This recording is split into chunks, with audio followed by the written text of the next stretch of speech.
I used to wonder if mindset really mattered.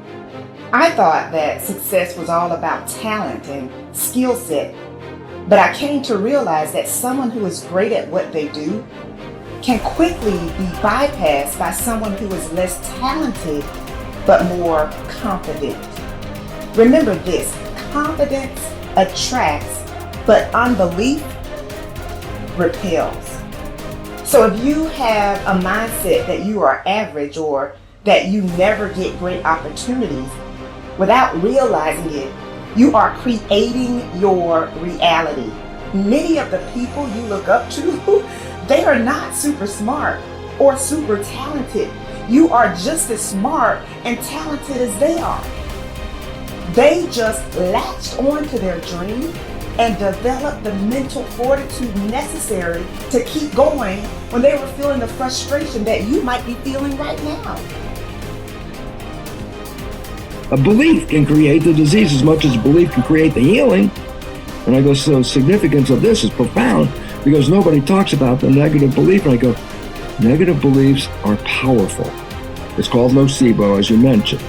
And as I said, they can cause any disease and they can kill you. Just because you believe you're going to die, you can die just from the belief.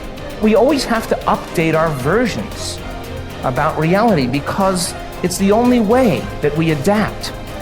Don't believe everything you've read or heard. It just may not be the truth. There's always a greater truth that you and I can begin to investigate. Surely someone in eternity has had similar problems as you and I, and they've gotten beyond it, yes or no? So study that person. You want to be wealthy? Study wealthy people. Don't just have some panacea that you're just going to get wealthy. Read about wealthy people and find out that they lost everything and failed miserably 20, 50 times. But what they had as a characteristic, a quality in their personality is they were persistent and they kept changing and they kept forgiving and letting go of the past and kept going. And sooner or later they ran into it, and when they had all the money they wanted, it was never about the money. It was just about that they could prove to themselves that they can do it. Stop rationalizing. Stop making excuses. Stop giving yourself little watered down assessments of where you're really at. Tell yourself the truth. Are you making yourself better?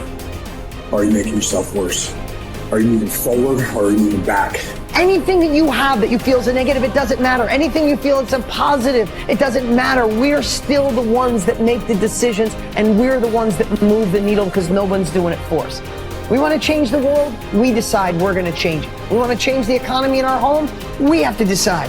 We want to change the amount of time we spend with family or live into our true purpose or be the woman or God or man God designed us to be. No one else is doing it for us. But what we can do is what you're doing. Gain capabilities from people who've already been there. Be a part of a group bigger than yourself. You already got the capabilities. You're already a part of a group bigger than yourself. You're already got the support of this amazing family. I think true behavior change is identity change. And it's this shifting of your self-image, or your beliefs, or the way you look at yourself. Because it's one thing to say that I want this, and it's something very different to say I am this. So people walk around with beliefs like that all the time. I'm not a language learner. I'm not good at math. I'm terrible with directions. I'm not good at remembering someone's name. Yeah. And once you have those type of, once you adopt that identity, it becomes very easy to just reinforce that over and over again. And so these three levels that you mentioned, outcomes, process, and identity, all three matter, but I think the key is that you want the direction of change to be in the right way, the right arrow. So if you start with the outcomes, if you start with the result, then you're like, oh, I really want this thing, and here's my plan for getting it. And most people just never think about the identity that comes underneath that. Like they think, I want to lose weight, or I want to be skinny, and if I follow this diet, then I'll be skinny. And then they don't really give any thought to the beliefs behind their behavior. But if you start the other way around, if you start at the identity, and you say, all right, who's the type of person that could lose weight? Well, maybe it's the type of person who doesn't miss workouts. Then you start with that identity. You say, okay, I want to become the type of person who doesn't miss workouts. Here are the habits I need to build. And then whatever results come, just come naturally. So most people focus on the results and build a plan and let the identity come naturally, but that rarely works because their beliefs like conflict with your actions. But if you start with the identity and you build the habits to reinforce that, then the results just come on their own. You are quite capable, and I don't even know what you earn, but I do know this. You can turn your annual income into a monthly income. You're very capable of doing that. Now, you may think that I'm exaggerating. You can't exaggerate when you start talking about the potential of a human being. Stop and take a look at the way we communicate today. I remember when I was a kid when I saw the first television set. If anybody had told me at that time it was black and white, it was snow, and somebody would appear on the screen and then they'd go away again. If somebody had said, listen, in your lifetime, you'll be able to put one on your wrist. Self-contained in living color. Somebody can shoot something going on the other side of the world. You can watch the Olympics on your wrist. You'd have thought they were right out of their mind, but all that's going on. In fact, that's nothing today compared to what we're capable of doing. You stick a little camera on our computer and look at the other person and talk to them anywhere in the world. Doesn't even cost you a nickel. Are we moving ahead? I think we're moving ahead at a rapid rate. But I'm going to tell you something. The people that are taking this there are not letting the paradigm stop them. And I don't want you to let the paradigm stop you. I want you to stop and think of where you're going and what you're doing. And when you go to break out of the paradigm, it's because you're using a bigger idea than what you're conditioned to. Now remember I said that conditioning is cause you to feel comfortable? It's only when you go to change the conditioning that you feel the discomfort. And when you get emotionally involved with it, you can be thinking of the change until you internalize it, nothing happens. But the second you internalize it, everything goes haywire. Why? You're dealing with the central nervous system. You're messing with the paradigm. You've heard the saying, habits die hard? Well, you put 1,000,000 of them together and see what happens. Yet it's like a wall, and you bounce off that wall, and you'll go back and live in your conformed or, state of bondage and justify why you should stay there. Don't let that happen. Absolutely refuse to let that happen.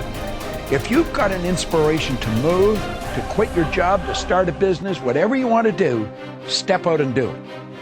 I mentioned in another series that God's gift to us was more talent and ability than we'll ever hope to use in our lifetime.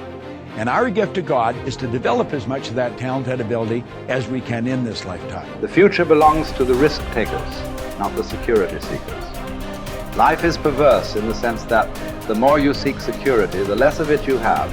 But the more you seek opportunity, the more likely it is that you will achieve the security that you desire. Whenever you feel fear or anxiety, and you need to bolster your courage to persist in the face of obstacles and setbacks, switch your attention to your goals. Create a clear mental picture of the person that you would like to be, performing the way you would like to perform. There is nothing wrong with thoughts of fear as long as you temper them with thoughts of courage and self-reliance. Whatever you dwell upon grows.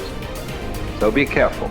And this brings us to a very important mental principle called the law of accumulation. The application of this law is a fundamental reason for success in every field, including yours.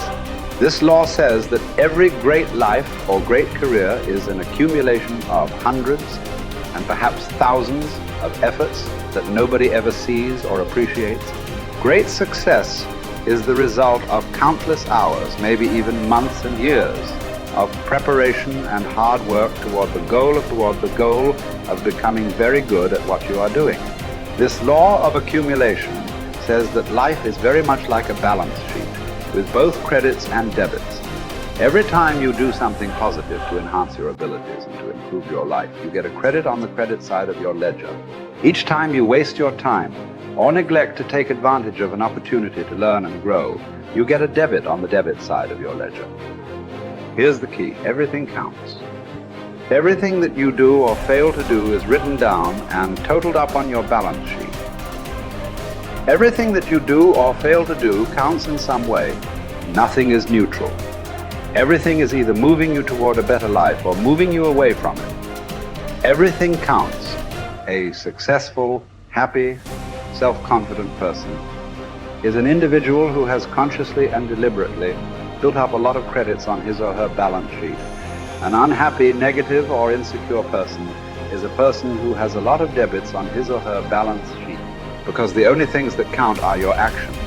It seems that every positive and constructive action you engage in adds up and increases your levels of self-confidence and self-esteem. The law of incremental improvement, perhaps the most important corollary of the law of accumulation, is what is called the law of incremental improvement. This is really the law that explains how you move from wherever you are to the top of your field. This is the law that explains all great success in America or anywhere else in the world. This law simply states that a person becomes good at his or her chosen field by improving incrementally, continuously, over a long period of time.